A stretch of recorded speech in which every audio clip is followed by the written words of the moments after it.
Macro economics unit 2 है ये, ठीक है। यूनिट 1 जो है आपका वो पूरा नेशनल इनकम है, जिसमें कि 4 चैप्टर आप लोगों को क्या करने हैं, पढ़ने हैं टोटल यूनिट 1 में। तो यूनिट 1 जो है ना वो कम्प्लीटली आपका प्रैक्टिकल है, मतलब उसमें आपके numerical questions as well as जो जो भी कंसेप्ट है ना उसको आपको प्रैक्टिकली बहुत ज्यादा समझना पड़ेगा। हो सकता है कि आपके स्कूल्स में शुरू हो गया हो unit 1 estimation of national income, लेकिन वो टॉपिक आपको हम ऑफलाइन क्लास में ही कराएंगे, ऑनलाइन पे नहीं कराएंगे, क्योंकि बहुत से लोगों को बहुत ज्यादा कंफ्यूजन क्रिएट हो जाएगा। स्कूल में शुरू हो गया क्या वो? उल्टा पुल्टा पढ़ा रहे हैं स्कूल में। सो मनी एंड बैंकिंग, मनी और मनी के बाद क्या आता है, बैंकिंग आता है। जब तक मनी नहीं था तब तक बैंकिंग का भी कॉन्सेप्ट नहीं था। तो सबसे पहला बात ये उठता है मन में कि पैसा या मनी है क्या, पैसा क्या होता है। मान लीजिए आपके घर में कोई आपसे ये सवाल पूछ दिया कि पैसा क्या होता है, मनी क्या होता है, तो आप क्या रिप्लाई करेंगे?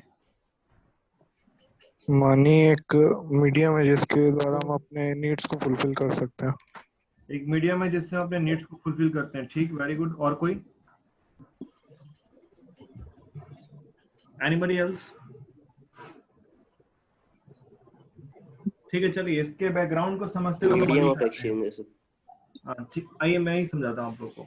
देखिए पुराने समय में क्या था कि लोगों का जीवन बहुत ही सीमित था, बहुत ही लिमिटेड लाइफ था, है ना।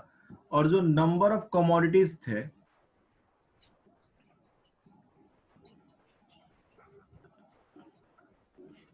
कमोडिटीज क्या होता है, जो गुड्स एंड सर्विसेज होते हैं उसको ज्वाइंटली क्या कहते हैं, कमोडिटीज कहते हैं।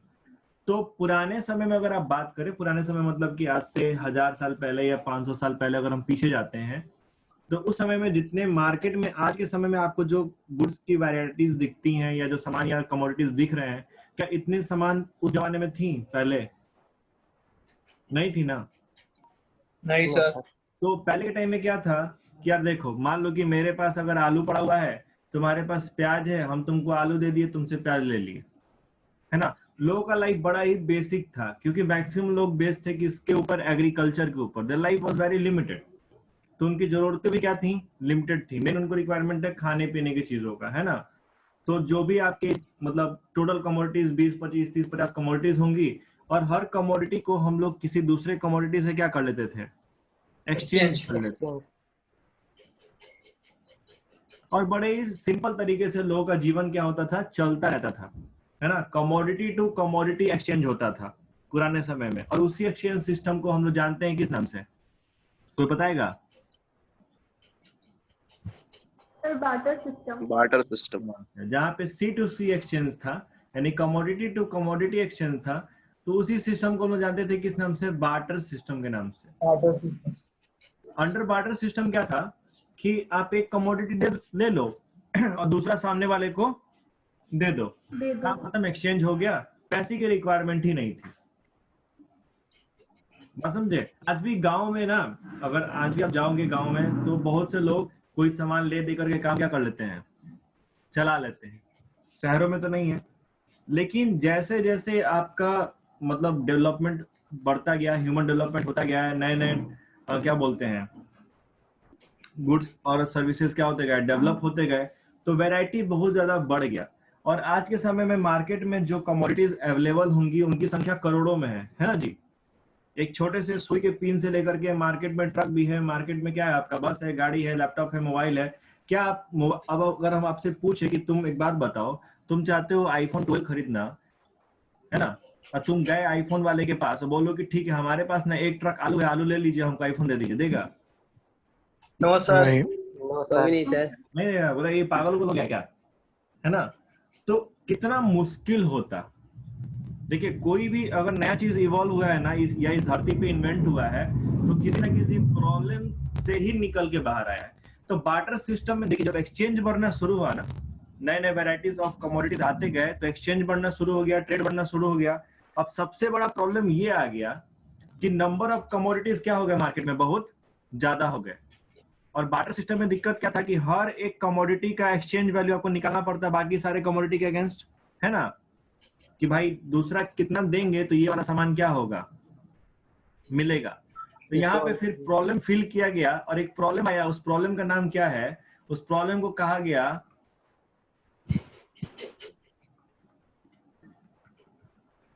Double coincidence of Want. Coincidence का मतलब क्या होता है कि तुमको भी जरूरत है और हमको भी जरूरत Yes. है ना। तो एक बार्टर सिस्टम में सबसे बड़ा समस्या ये था कि मान लो कि ठीक है, अब तुम हम बोले कि हमको ट्यूशन फी चाहिए कीजिए, और तुम बोले सर एक काम कीजिए ना, एक बोरा गेहूं ले लीजिए। अब हमको एक बोरा गेहूं का जरूरत होगा तब ना हम तुमसे लेंगे, तुमको उसके अगेंस्ट सर्विसेज देंगे। मान लो हमको रिक्वायरमेंट ही नहीं है तो तुमसे लेंगे जी? No sir. No sir. नहीं देंगे। क्या एक्सचेंज अगर हो पाएगा? नहीं हो पाएगा। No sir. नहीं। तो इस प्रॉब्लम को सॉल्व करने के लिए एक कमोडिटी का इन्वेंशन हुआ, और उस कमोडिटी को कहते हैं क्या चीज? मनी। मनी, पैसा। पैसा क्या बोला गया? बोला गया कि देखो यार, जो भी कमोडिटीज अवेलेबल है ना, उसी में से किसी को मान लो एक कॉमन मीडियम ऑफ एक्सचेंज। क्या मान लो? कॉमन मीडियम ऑफ पुराने एक्सचेंज। समय में सुने होंगे कि राजा महाराजा के समय में सोने का सिक्का चलता था। तो सोना जो है, गोल्ड क्या एक कमोडिटी नहीं है? गोल्ड एक कमोडिटी नहीं है? है सर। Sir, हाँ. आपने है सर। पुराने समय में क्या किया? आपने गोल्ड को ही मान लिया कि गोल्ड ही हमारा क्या है? Commodity. Money. एक्सचेंज है कि भैया हम क्या करेंगे, तो जो भी वस्तु या सेवाएं मार्केट में अवेलेबल है ना, सबका वैल्यूएशन कर देंगे किसके टर्म में? गोल्ड के टर्म में। सबको मेजर करेंगे किसके टर्म में? गोल्ड के टर्म में। गोल्ड। ठीक है। और उसके थ्रू क्या होगा? एक्सचेंज होगा कि ठीक है भैया, तुमको आलू चाहिए तो तुम 2 ग्राम गोल्ड क्या कर दो, दे दो। Suppose a kind of example we can say. So money is basically what? Money can be anything which can be accepted as a medium of exchange, right?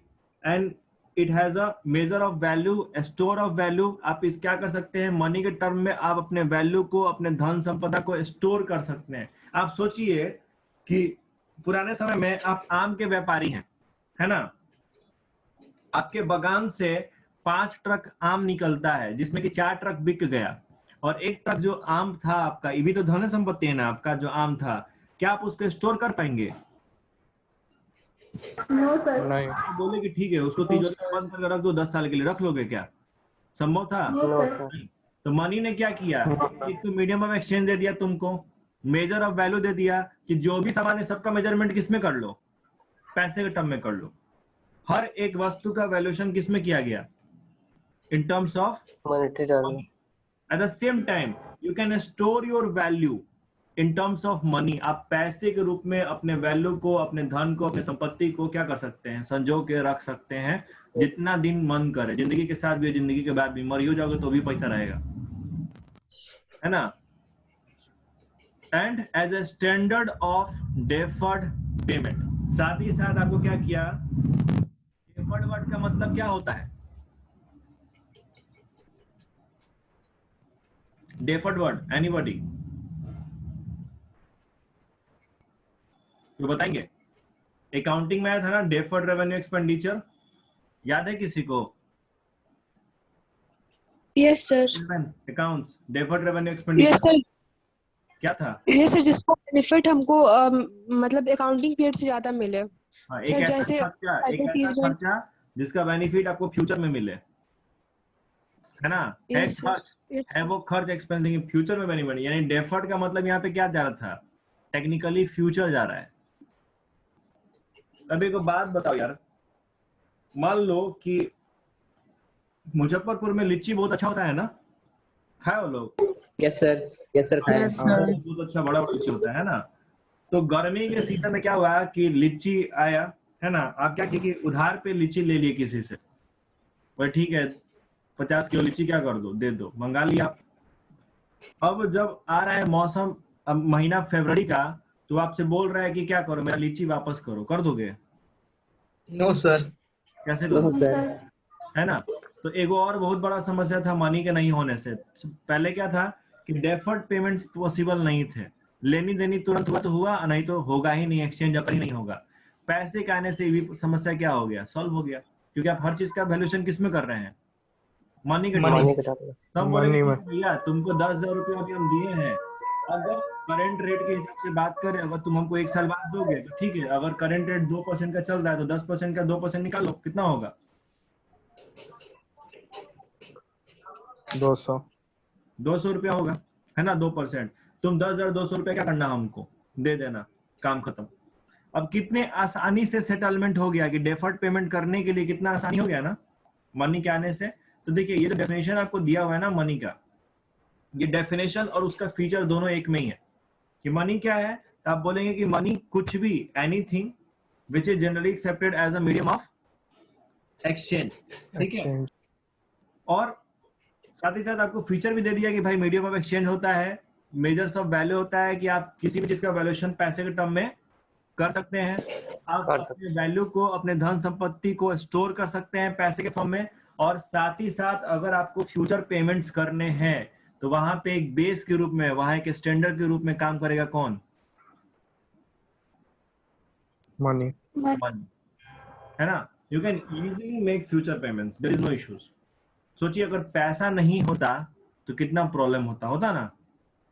क्या आज के करंट टाइम में दुकानदार बेचारे बैठे रहते और ग्राहक मार्केट में घूमते रहते, ट्रेड अकर ही नहीं हो पाता। क्योंकि आज के टाइम में इतने ज्यादा varieties of goods and services market में क्या है, अवेलेबल है, कि अगर आप ये सोचो कि एक कमोडिटी से किसी दूसरे कमोडिटी को क्या कर ले, एक्सचेंज कर ले, एक्सचेंज वैल्यू ही नहीं निकाल पाओगे। निकाल लोगे? संभव हो पाएगा आज के समय नो में? सर। नहीं। तो No. देखिए बार्टर सिस्टम था पुराने समय में, उससे प्रॉब्लम निकल के आया क्या? सबसे बड़ा प्रॉब्लम क्या निकल के आया था? Double coincidence of bonds. इस डबल कॉन्सिडेंस ऑफ बॉन्ड्स के प्रॉब्लम को सॉल्व करने के लिए क्या इन्वेंट हुआ? मनी। मनी, पैसा। पैसा क्या है? कुछ भी जिसको आप एक मीडियम ऑफ एक्सचेंज के रूप में क्या कर सकते हैं, यूज कर सकते हैं। लेकिन एक बात और याद रखिएगा, कुछ भी का मतलब कुछ भी नहीं होता है कि कागज फाड़ के तुमको दे दिए। हम नहीं बचपन में खेलते थे लोग कि फाड़ के उस पर लिख दिए, हाँ लो ये तुम्हारा 100 रुपए, तुम्हारा 200 रुपए, ही नहीं। ये तुम एक्सेप्ट कर ले तो मनी हो गया। उसका लीगल टेंडर होना चाहिए। लीगल टेंडर मतलब कि लीगली वो क्या होना चाहिए, वैलिड होना चाहिए। होना चाहिए, कानूनी रूप से वैलिड। ठीक है। और पता नहीं है स्कूल में क्या पढ़ाया जाएगा, हमको नहीं पता है। सिलेबस में आपको सिर्फ और सिर्फ पढ़ना है मीनिंग ऑफ मनी। आपको सिर्फ क्या पढ़ना है, मनी का मीनिंग ऑफ मीनिंग। बोर्ड के सिलेबस में मनी में सिर्फ उसका मीनिंग है। मनी का फीचर, मनी का कहानी, बार्टर सिस्टम का कहानी, बार्टर सिस्टम का फीचर, उसके ड्रॉबैक्स, ये सब नहीं पढ़ना है। क्योंकि जब विद्यालय में शुरू का फुल प्रवचन मिलेगा तुम लोगों को। लेकिन अपना सिलेबस एक बार क्या कर लेना, चेक जरूर कर देख लेंगे। ठीक है। हाँ, मनी के बाद जो दूसरा आपका रिलेटेड टर्म है इस चैप्टर में जो मनी से जुड़ा हुआ है, वो सीधे आप आएंगे कहाँ पे, मनी सप्लाई पे। तो देखो मनी सप्लाई क्या है कि मनी सप्लाई ये मेजरमेंट है। मनी सप्लाई क्या है, मेजरमेंट है कि जो इकोनॉमी है उसमें कितना पैसे का सप्लाई हो रहा है, उसमें कितना पैसा इकोनॉमी के अंदर में आ रहा है, यही क्या है, this is what money supply. It refers to total stock of money held by public at a particular point of time in an economy.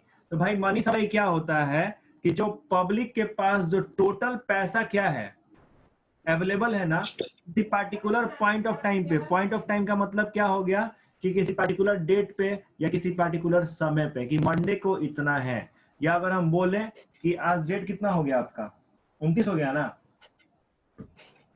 तो यस सर। कि भैया ठीक है 29/4/2021 को टोटल आपका 140 करोड़ का क्या है, पैसा अवेलेबल है किसके पास, पब्लिक के पास, बैंक पब्लिक के पास। ठीक है। तो हम पार्टिकुलर पॉइंट ऑफ टाइम पे बात कर रहे हैं, ड्यूरेशन पे बात नहीं कर रहे हैं कि एक महीना के दौरान पब्लिक के पास इतना है। ये बात हम तुमको नहीं बोल रहे हैं। हम तुमको क्या बोल रहे हैं कि किसी पार्टिकुलर पॉइंट ऑफ टाइम पे। पॉइंट ऑफ टाइम का मतलब क्या हो गया कि किसी पार्टिकुलर डेट को या किसी पार्टिकुलर समय पे, कि 29/4/2021 को शाम के 5 बजे जो पब्लिक है उसके पास टोटल क्या है, 1,40 करोड़ रुपया टोटल क्या है अवेलेबल है। This is what money supply. So basically money supply refers to what, the total stock of money held by the public at a particular point of time in an economy. Economy. किस type का concept है, तो ये एक stock concept है। Stock concept क्या होता है कि अगर आप किसी भी वेरिएबल का मेजरमेंट अगर कर रहे हैं किसी खास समय पर, किसी खास पार्टिकुलर पॉइंट ऑफ टाइम पे, तो उसको क्या कहते हैं, स्टॉक कॉन्सेप्ट। उसको स्टॉक कहते हैं। जैसे अगर हम पूछेंगे पॉपुलेशन ऑफ इंडिया, तो पॉपुलेशन ऑफ इंडिया हमको क्या बताइएगा कि एक महीना के दौरान पॉपुलेशन इतना है, कि इस साल 2001 में पॉपुलेशन इतना है, 2002 में पॉपुलेशन इतना है, ऐसा बताइएगा हमको कि 10 दिन में पॉपुलेशन No, इतना है, sir. ऐसे बताते हैं। पॉपुलेशन का मेजरमेंट अगर आप करेंगे तो किसी पर्टिकुलर पॉइंट ऑफ टाइम पे ही कीजिएगा ना, Yes, sir. है ना? Yes, तो Yes, sir. वो भी आपका क्या हो जाएगा, स्टॉक कंसेप्ट हो जाएगा। वो भी क्या कहलाएगा? तो अगर किसी Stock. वेरिएबल का मेजरमेंट किसी पर्टिकुलर पॉइंट ऑफ टाइम पे होता है तो वो एक स्टॉक कंसेप्ट होता है। इसीलिए मनी सप्लाई भी क्या है, एक स्टॉक कंसेप्ट। स्टॉक कॉन्सेप्ट है। स्टॉक आप लोग के माइंड में? Yes, sir. ठीक है, एनीबॉडी हैविंग डाउट तो पूछ सकते हैं, जिनको जो भी सवाल पूछना हो दे कैन आस्क। बोलिए, है किसी का सवाल? ठीक है, लेट्स मूव फर्दर। अब बात करते हैं कि component of money supply. Component क्या होता है जी? What is component? Sir, प्रकाश।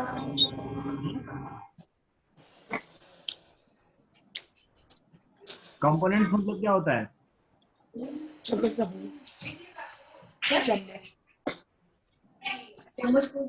अरे बात कौन कर रहा है जी? उसके पार्ट्स। उसके पास। अच्छा, मयंक, यस सर।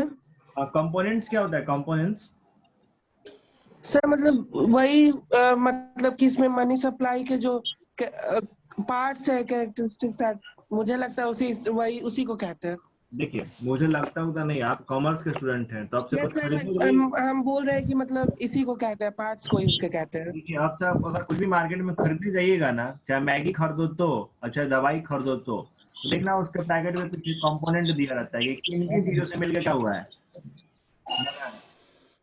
कंपोनेंट मतलब होता है कि किन किन चीजों से मिलके कोई गिवन कमोडिटी क्या हुआ है, मैन्युफैक्चर या बना है, उसको कंपोनेंट कहते हैं। तो मनी सप्लाई का कंपोनेंट यानी कि मनी सप्लाई के अंतर्गत क्या क्या चीजें आती हैं। मनी सप्लाई में आपको सबसे पहले बोला क्या आता है, तो बोला कि करेंसी क्या आता है, करेंसी आता है। करेंसी में पेपर नोट्स भी आते हैं और क्या आते हैं, क्वाइंस भी आते हैं बाय द पब्लिक। तो भैया मनी सप्लाई में क्या क्या आएगा, तो currency, paper notes and coins held by the public outside the bank at the same time net demand deposit of the public with the commercial bank. थोड़ा नाम पे गौर से ध्यान दीजिएगा, नाम क्या लिखा हुआ है, net demand deposit of the public with commercial bank. Commercial bank समझते हैं, स्विच ऑन कर। बैंक देखते हैं ना सीवान में, चाहे वो आपका स्टेट बैंक ऑफ इंडिया हो, चाहे वो आपका पंजाब नेशनल बैंक हो, चाहे एक्सिस बैंक हो, ये सब के सब क्या है, this all are commercial bank, क्योंकि ये व्यापार करने के उद्देश्य से स्थापित किए गए हैं। इनका मेन मकसद क्या है, टू जनरेट प्रॉफिट। तो इस एम से कोई बैंक एस्टेब्लिश होते हैं तो उन बैंक्स को कौन सा बैंक कहते हैं, commercial bank. Commercial bank. Commercial. बाकी अभी आपको हम बैंकिंग पोर्शन नहीं पढ़ा रहे हैं, right now we are talking about the money portions, right. तो प्लीज, अगर हो सकता है कुछ लोग पढ़ के बैठे हो तो कंफ्यूज हो सकते हैं मेरे डेफिनेशन से, लेकिन हम आपको नॉर्मल बोले हैं कि कमर्शियल बैंक का सीधा सीधा मतलब क्या है, कि अगर कोई फायदा कमाने के एम से कोई बैंक काम कर रही है, वो बैंक कौन सा कहलाएगा, कमर्शियल बैंक। Commercial bank. बाकी इन डिटेल बात करेंगे, पूरा बैंकिंग पोर्शन अभी क्या है, बाकी है, पूरा बैंकिंग पोर्शन पे बात करना है ना।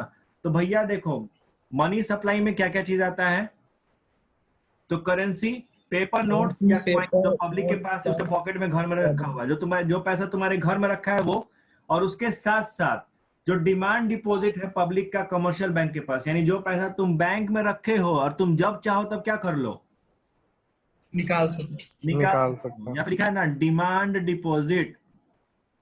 What is demand deposit? It refers to that deposit which can be withdrawn on demand. उस डिपॉजिट को डिमांड डिपॉजिट कहते हैं जिस डिपॉजिट को आप जब क्या करें, डिमांड करें बैंक से, तो बैंक क्या करे, पैसा आपको दे।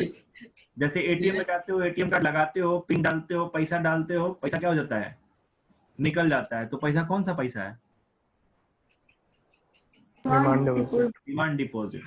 तो बेसिकली मनी सप्लाई में दो कंपोनेंट होते हैं, एक करेंसी होती है जो पब्लिक के पास उसके घर में रखा हुआ है उसके पास, either it can be in form of currency note और it can be in form of coin. और दूसरा कंपोनेंट क्या है आपका, that is your net demand deposit of public with the commercial bank. Clear है banks. Everybody? Component of money. Yes, sir. Yes sir. ठीक है, इसके बाद आते हैं भैया हम लोग मेजरमेंट के ऊपर कि जो मनी सप्लाई होता है इसका मेजरमेंट किस फॉर्म में होता है। ठीक है, और ये जो पूरा मेजरमेंट है ना मनी सप्लाई का, ये लिक्विडिटी पे बेस्ड है। किस पे बेस्ड है? लिक्विडिटी। लिक्विडिटी पे, यानी लिक्विड फॉर्म में। अब लिक्विड फॉर्म का मतलब क्या हो गया? तरल, पानी के फॉर्म में। No sir. क्या होता है? पानी के फॉर्म में नहीं हो तो क्या होगा? मतलब यहाँ पे लिक्विड फॉर्म का मतलब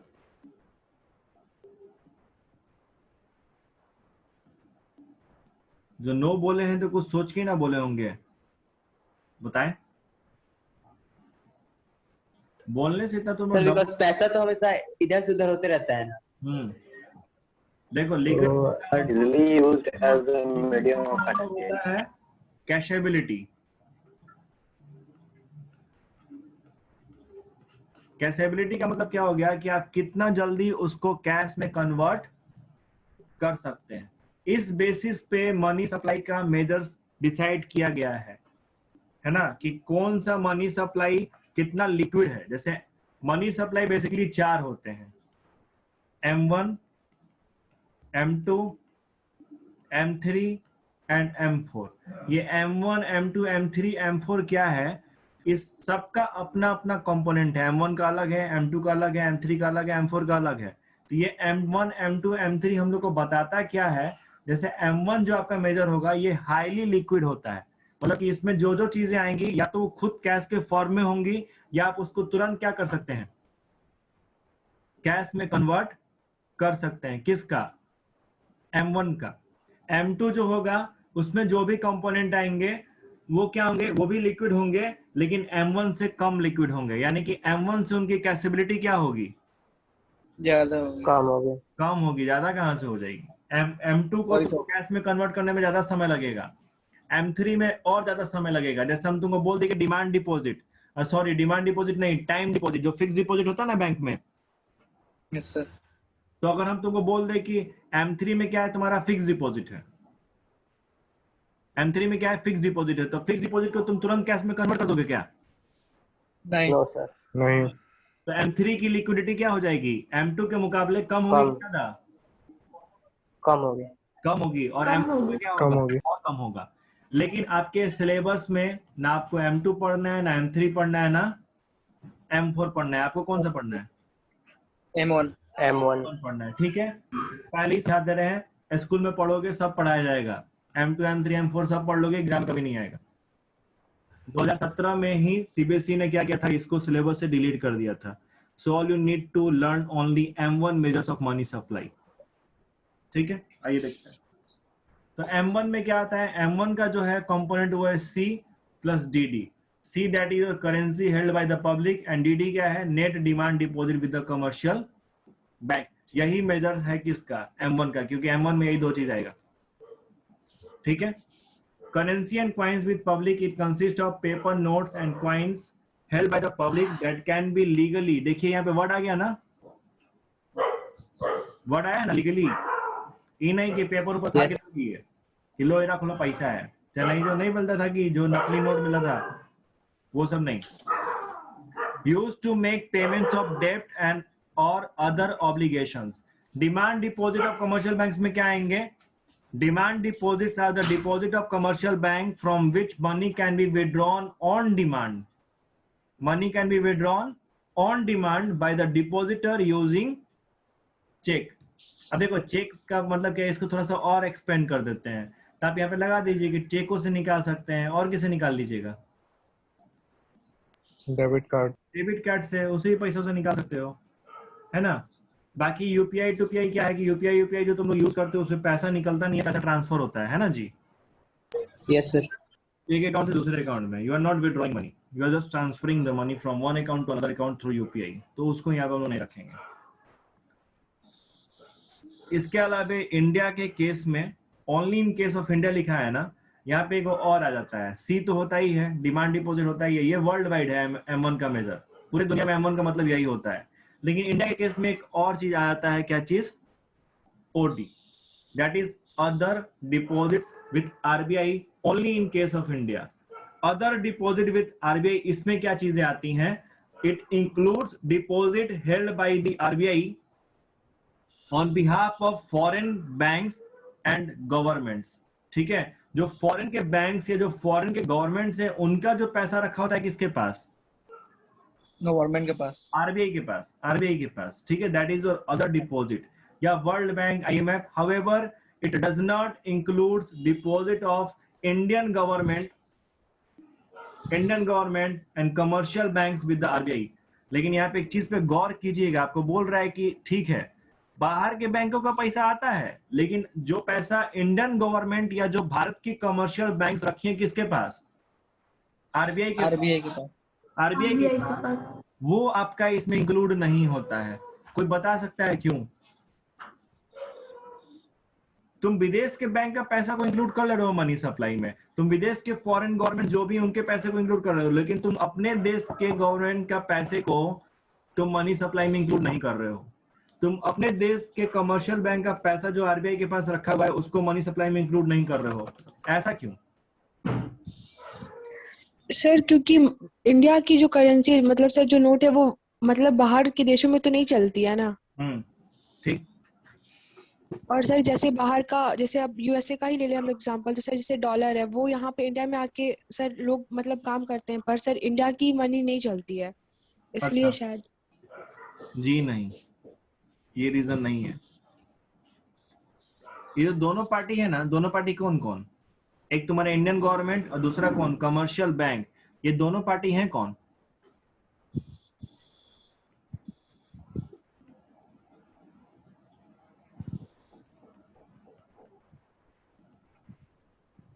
क्या लिखे हम? दिख रहा है? Sir supplier of money.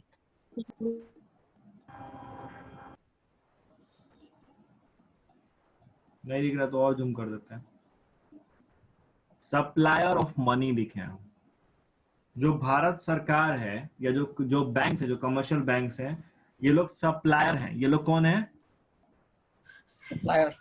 ये मनी को सप्लाई करते हैं इकोनॉमी के अंदर में, ये मनी को जनरेट करते हैं इकोनॉमी के अंदर में। हम तो बात कर रहे थे पब्लिक की ना, हम तो बात किसकी कर रहे थे? जो डिमांड करने वाला पार्टी है उसका बात कर रहे थे ना, कि उसके पास कितना पैसा है। सप्लायर के पैसे के बात थोड़ा ना हो रहा था यहाँ पे। इसीलिए गवर्नमेंट और कमर्शियल बैंक जो पैसा RBI के पास रखेगा वो आप मनी सप्लाई में इंक्लूड नहीं करेंगे, क्योंकि दोनों पार्टी क्या है। आपसे ये सवाल आपका अगर एक्सटर्नल आते हैं, एग्जामिनेशन के जो एंड में एक्सटर्नल आते हैं ना लास्ट में, वो आपसे पूछ सकते हैं कि भाई ऐसा क्यों होता है। तो आपका सीधा सीधा जवाब यही होगा, क्योंकि जो गवर्नमेंट है और जो कमर्शियल बैंक है, ये दोनों पार्टीज क्या हैं? They are supplier of money. ये मनी के सप्लायर है, ये मनी के डिमांड करने वाले नहीं है, ये पब्लिक नहीं है। और हम तो यही पढ़े कि मनी सप्लाई में क्या आता है? Total stock of money held by the public, not by the government. Okay, so other demand deposits, there are time deposit. तो other demand deposit में time deposit भी होता है, which have a fixed term on or maturity period after which they can be withdrawn. That is your fixed deposit, कि एक समय के बाद 5 साल या 4 साल के लिए पैसा रख दिए, आप उसको withdraw कर सकते हैं। The currency issued by the central bank can be held by the public or by the commercial bank. It is called high powered money. तो जो करेंसी जारी करता है सेंट्रल बैंक, सेंट्रल बैंक कौन? सेंट्रल बैंक ऑफ इंडिया नहीं, RBI। हर देश में एक सेंट्रल बैंक होता है, हर देश में होता है, खाली इंडिया में नहीं है, हर देश में है, जो उस पूरे कंट्री के मनी सप्लाई को कंट्रोल और रेगुलेट करता है। जैसे अमेरिका का जो सेंट्रल बैंक है उसका नाम है फेडरल बैंक, और हमारे देश का जो सेंट्रल बैंक है उसका नाम क्या है? RBI, है ना। So the currency issued by the central bank can be held by the public or by the commercial bank, and it's called high powered money. तो जो करेंसी जारी कर रहा है आरबीआई, वो पैसा जो पब्लिक के पास है या वो पैसा जो किसके पास है, कमर्शियल बैंक के पास है, उस पैसे को, उस करेंसी वाले पैसे को क्या कहते हैं? हाई पावर्ड मनी या रिजर्व मनी या मॉनेटरी बेस कहते हैं। ठीक है। Demand deposits are created by the commercial bank and they are called bank money. क्योंकि बैंक मनी क्यों कहते हैं? जो पैसा बैंक में रहेगा उसी को ना बैंक मनी कहेंगे। तो पब्लिक का ना पैसा जी तुम्हारे बैंक में रखा रहा है ना। पब्लिक का जो डिमांड डिपॉजिट है, पब्लिक ने जो पैसा डिपॉजिट करा है बैंक में, वही पैसा ना कमर्शियल बैंक के पास है। Yes sir. तो वही पैसा को क्या कहलाता है? Bank money. That's money is known as what? Bank money. Bank money. We'll move forward. हाँ, तो देखिए मनी का कहानी क्या हो गया? खत्म। मनी का कहानी खत्म। Money is over. ठीक। अब हम लोग मूव कर रहे हैं किधर? बैंकिंग। बैंकिंग जो हमारा सिलेबस कहता है। ठीक है। ज्ञान की बातें बहुत सारी हैं, किताब में बहुत सारी बातें लिखी हुई मिल सकती हैं, स्कूल में भी हो सकता है, लेकिन मेरा पहला और अंतिम सजेशन हमेशा यही रहेगा, आप जब भी पढ़ाई कीजिए तो आप अपने सिलेबस को ध्यान में रखिए। आप मेरी भी बात मत सुनिए, आप अपना जो भी एकेडमिक ईयर आपका चल रहा है उस एकेडमिक ईयर का सिलेबस अपडेटेड है, वेबसाइट पे देखिए, ग्रुप में भी हम सेंड किए हुए हैं, सर्च कीजिए और उस हिसाब से अपनी पढ़ाई कीजिए। एग्जाम में आपका नंबर कोई रोक नहीं सकता है, लेकिन उठ पटांग कुछ भी पढ़ते रहिएगा, नंबर चला जाएगा। खैर, बैंकिंग। तो बैंकिंग कहां से आ गया यार? बैंकिंग का कहानी क्या होगा? पहले तो हम लोग बार्टर सिस्टम का कहानी सुने। बार्टर सिस्टम की कहानी से क्या आया? पैसा आया, है ना, मनी इवॉल्व हुआ। तो पैसे के इवॉल्वमेंट से ही क्या हुआ? कहीं ना कहीं बैंक का भी कहानी क्या है, जुड़ा हुआ है ना। एक बात समझो, मान लो गवर्नमेंट अगर नोट छाप दी और बैंकिंग सिस्टम इकोनॉमी के अंदर नहीं होता तो पैसा क्या होता? लोगों के घर में ही रखा रह जाता, है ना जी। आज के टाइम Yes, में, हाँ, आज के टाइम में गवर्नमेंट क्या चाहती है कि आप नॉन कैश ट्रांजैक्शन ज्यादा कीजिए। गवर्नमेंट चाहती है ना कि ऑनलाइन ट्रांजैक्शन कीजिए, राइट।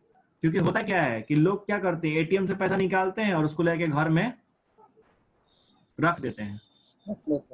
अब घर में जब आप रख दीजिएगा तो क्या वो पैसा सर्कुलेशन में रहेगा? नहीं रहेगा। पैसा हो गया मनी सप्लाई के सर्कुलेशन से बाहर। अब गवर्नमेंट को टेंशन रहता है यार कि हम 10,000 करोड़ रुपया छाप के क्या किए, मार्केट में भेजे हैं, और फिर मार्केट से डिमांड आ रहा है कि और नोट क्या करो, छाप के दे दो। तो ये बड़ा ही क्या था, मतलब कि जो बैंकिंग की कहानी है ना, वो पैसे पे ही बेस्ड है। कि जब पैसे के इन्वॉल्वमेंट हुआ, जब पैसा इवॉल्व हुआ, तो फिर दिमाग में लोगों को ये सवाल आया कि भैया ये पैसा मूवमेंट में कैसे रहेगा? पैसे को सर्कुलेशन में रखना पड़ेगा ना इकोनॉमी में, तब ना लिक्विडिटी मेंटेन रहेगी और तब ना आप आराम से ट्रांजेक्शन कर पाइएगा। आज के टाइम में पैसा ही नहीं मिलेगा। आपको याद होगा नोटबंदी किया गया था गवर्नमेंट के द्वारा, याद है आप लोग को? और नोटबंदी में गवर्नमेंट बोली कि एक दिन में 2,000 रुपए से ऊपर क्या होगा, विड्रॉ नहीं होगा। कुछ रूल्स याद है? खैर तुम तो पैसा ही नहीं निकालते हो, तुम लोग दिमाग में होगा नहीं। गए जाते थे निकालने के लिए? नहीं सर। अच्छा, एटीएम का दर्शन नहीं हुआ। तो नोटबंदी में गवर्नमेंट रूल लगा रही थी, और टाइम 1 मिनट ही है, तो खाली कहानी सुन लो कि कहां से बैंक आ गया, बाकी बातें बाद में डिस्कस होगा। तो गवर्नमेंट रूल लगा दी कि भैया 2,000 रुपए से ऊपर क्या होगा, विड्रॉ नहीं कर सकते हैं। अब आपके सामने प्रॉब्लम हो गया, आप आलतू फालतू चीज पे पैसा खर्च ही नहीं कर पाएंगे, कमोडिटीज मार्केट में सेल ही नहीं हो पा रही थी। यही समस्या उस समय भी आई होगी जब बैंकिंग का इन्वॉल्वमेंट हुआ, है ना। और इस समस्या को सॉल्व करने के लिए किसको लाया गया? बैंक्स को। कि बैंक्स क्या करेंगी कि पैसे का सर्कुलेशन मेंटेन रखेंगे, कि एक जगह से दूसरी जगह क्या होता रहे, पैसे का मूवमेंट होता रहे, ताकि इकोनॉमी में लिक्विडिटी क्या किया जा सके, मेंटेन किया जा सके। ठीक है। बाकी जो प्रवचन है बैंकिंग के ऊपर वो हम लोग करेंगे अगले दिन, ठीक है, because time is about to finish. और बैंकिंग एक बहुत बड़ा पोर्शन है, इसमें भी बहुत बातें हम लोग क्या करनी है, डिस्कस और पढ़नी है। ठीक है। कोई सवाल आप लोगों के? Any questions? Sir supply